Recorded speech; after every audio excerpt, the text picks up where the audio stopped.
Eddie, as a leading espouser of perennial philosophy and theosophy, what do you think of the relationship between consciousness as you conceive it and life after death? In scientific terms, Robert, I would say is the law of conservation of energy. Energy can't be destroyed. You have either, in physics, potential energy, kinetic energy, and so on.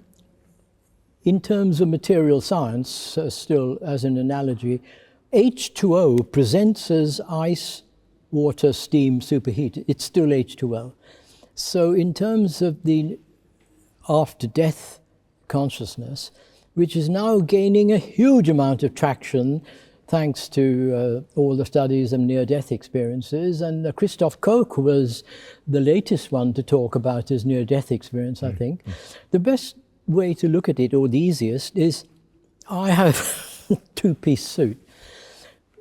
So in my physical existence, I've got a physical body, what's known as an astral body, which is a very overarching term, and I have an immortal self. Now, when I die physically, I've only shed the physical body. My consciousness then inhabits the region known in Sanskrit as Kamaloka, and it's known by a variety of names in all the great traditions, Hades in the Greeks, Purgatorio in Dante's Divine Comedy. It's a state of consciousness which is the state of purification, where all the personal elements, the desire and personal elements, are sloughed off. So the second part of my clothing, depending on how much energy I put into my desire nature, so my time in Purgatorio, Kamaloka, will be dependent on the extent to which I've energized that. When the energies are exhausted, then, as the saying goes, the butterfly emerges from the chrysalis. And then I, the immortal self, inhabits the state known as Devachan, the dwelling place of the gods.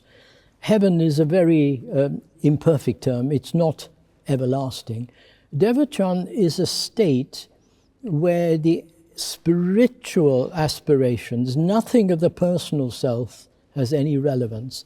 It's our spiritual aspirations, our universal, philanthropic, spiritual aspirations that were unfulfilled on earth are given time to ripen, to dream over, and to gain strength and endurance for the new incarnation.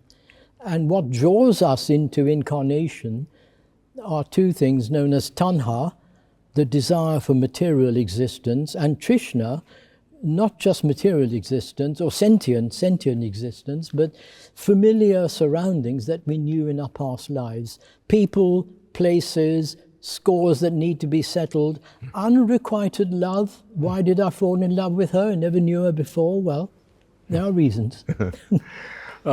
Is this consciousness that we have after death in these different stages, will I know that I'm me? Will I have my first person recollection after I die in these various states? And this is before the reincarnation. I'm just dealing with the state after I die. Yeah, yes, I'm with you. Yeah, and before the reincarnation. Well, certainly after physical death, everything, the brain memory is held in subjection, so you won't remember personal details, but there are all sorts of instances where entities who are soul-bound, S-O-U-L bound, so to speak, will inhabit other creatures, and this is a source of the phantoms and the spooks that all the great traditions talk about. Yeah, well, that's a perennial part of all cultures. That's right. Ghosts and spooks and various. Ghosts spirits. are at different levels, and they've been investigated very scientifically by the Society for Psychical Research. The book by Lord Dowding, Fighter Command. They're not just people who dream about these things and have an idea and write a book. The whole subject of paranormal phenomena has been very thoroughly and scientifically investigated. But when you say I, let's say there is a memory is a all-encompassing term for recollection, remembrance, and reminiscence. So we recollect what we already know. So if the soul did not learn this before, we would not pick this up now in this incarnation. Think of Mozart. Reminiscence is quite different. It's nothing to do with the brain. It's a soul memory. So if I had a memory of music in my past life, there is that inborn soul memory.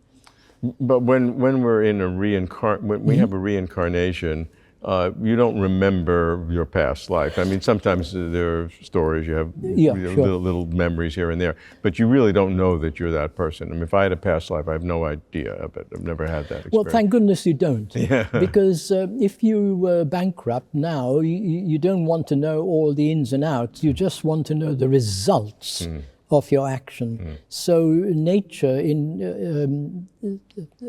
puts a veil over the details. You don't know the details, but you certainly, I would say, know, in the deepest sense, what brought you here, what you did to deserve what you are now. But you don't know the detailed memory, except that Ian Stevenson's wonderful volumes on children who remember their past lives, and it's not just a black and white issue.